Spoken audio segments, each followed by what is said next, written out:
Hoje vamos abordar um fenômeno criminoso em crescimento: os criptoraptos, sequestros ligados ao universo das criptomoedas, com ou sem cárcere privado. Um fenômeno que está longe de ser trivial, pois a França é o segundo país mais afetado, atrás só dos Estados Unidos. Desde 2023 foram registrados 135 casos e esse número não para de aumentar. Por exemplo, houve 18 casos em 2024, 67 em 2025 e no início de 2026 já passamos de 47. E em relação à justiça e à polícia, até agora há 88 pessoas indiciadas, sendo 10 menores de idade, e 75 delas estão atualmente detidas. Além dos números, o problema é não sabermos por que a França está sendo tão afetada hoje, mais que seus vizinhos europeus. No início, pensávamos que era algo passageiro. Hoje, sequestradores ampliam seus alvos. Além das figuras importantes do setor, eles também atacam os detentores de carteiras de criptomoedas. Saber que 12% dos franceses têm criptomoedas amplia muito as possibilidades. Ao analisar, percebemos redes bem estruturadas, pois quase sempre encontramos os mesmos mandantes nesses casos. Então, por exemplo, no caso de David Balland-Ledger, o suposto mandante, de 24 anos, foi preso no Marrocos. De lá, ele comandava as equipes. Além desse rapaz preso no Marrocos, há outras figuras assim que suspeitamos de multiplicar as ações. Tem outro que, de qualquer forma, se faz chamar de Hermano M5 nas redes sociais, que suspeitamos estar por trás de vários sequestros ou tentativas nos últimos meses. Então, o método é praticamente sempre o mesmo, né?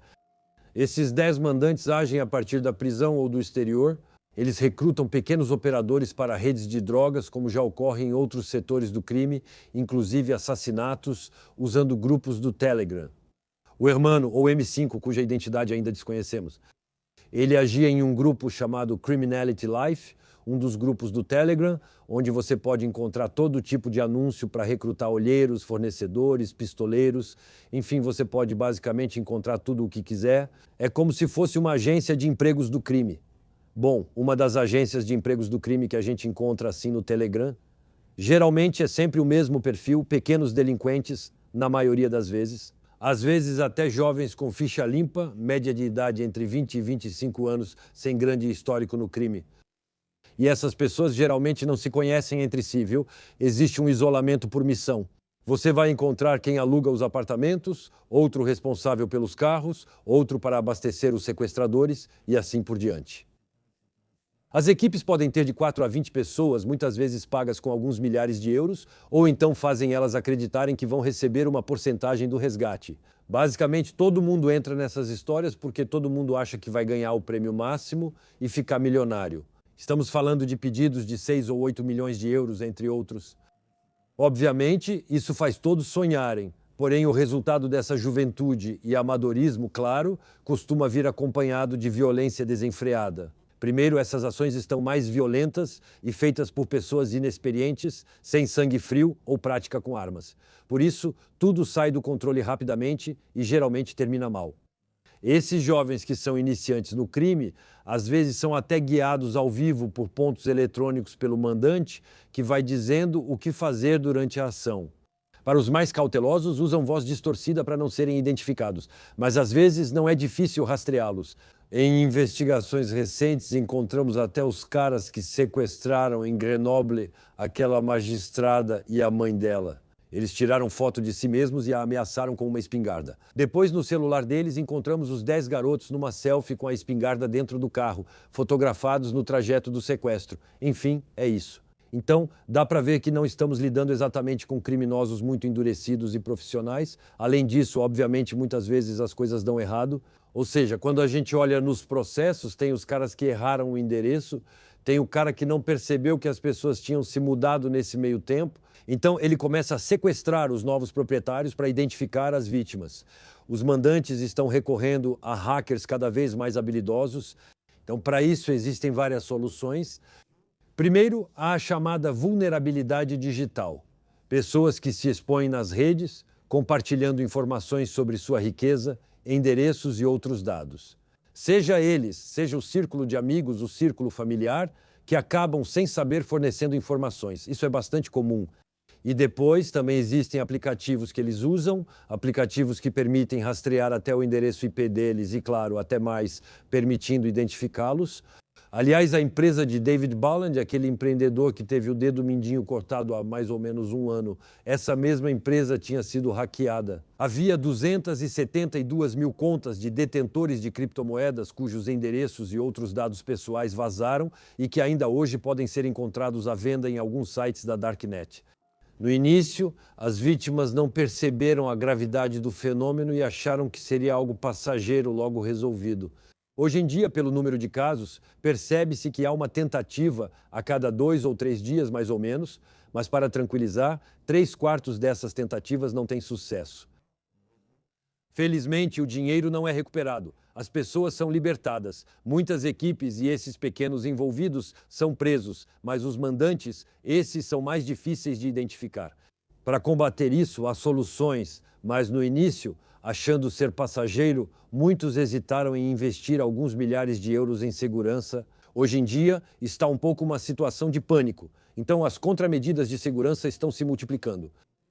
Então, para os grandes atores, bem, é simples, né? É a segurança das residências, câmeras e assim por diante. Isso vai até, para os mais importantes, envolver escolta. Basicamente, guarda-costas vão colocar rastreadores nas roupas das crianças, caso alguém tente sequestrar seus filhos. A gente fala até de sala do pânico para alguns. Então, as salas do pânico são esses cômodos seguros que você vai ter na sua casa, basicamente, em caso de invasão. Pessoas invadem sua casa e você se refugia em um cômodo seguro e blindado. De lá você aciona o socorro que vem te resgatar. Também há soluções digitais começando a ser implementadas. Começamos a usar time locks nas carteiras, que funcionam como aqueles usados em caixas eletrônicos e distribuidores de dinheiro nos bancos. O cofre tem um temporizador. Assim, quando o assaltante chega, não pode abri-lo de imediato, mesmo com as chaves dadas pelo banqueiro. Ou o código obriga a esperar 45 minutos, o que faz com que ele prefira ir embora em vez de esperar a polícia. O princípio é o mesmo. Sua carteira ela não fica acessível antes de um certo tempo, entre 48 horas, 72 horas, 15 dias. Em alguns casos, serão necessários vários acordos e assinaturas para transferir dinheiro. Também podemos emitir sinais de alarme, ou seja, se percebermos que há um movimento de fundos na sua carteira, um alarme será enviado para sinalizar que o movimento não é voluntário. Então, além disso, existem, obviamente, empresas privadas que entraram no mercado e oferecem todas essas soluções. O Estado também tenta reagir. Ele envia para as grandes figuras e operadores do setor unidades especializadas, como a BRI, a Antigog e o GIGN. Normalmente, eles dão um treinamento de 2 horas com orientações similares às que te passei, sem acompanhamento posterior. O maior problema era recuperar o dinheiro. Ao receber a maleta com o dinheiro, era aí que era preciso pegá-los. Essa era a parte mais difícil, exigindo contato físico. Aqui, estamos tentando trabalhar na mesma solução, ou seja, impedir que as pessoas recuperem esse dinheiro para dissuadi-las.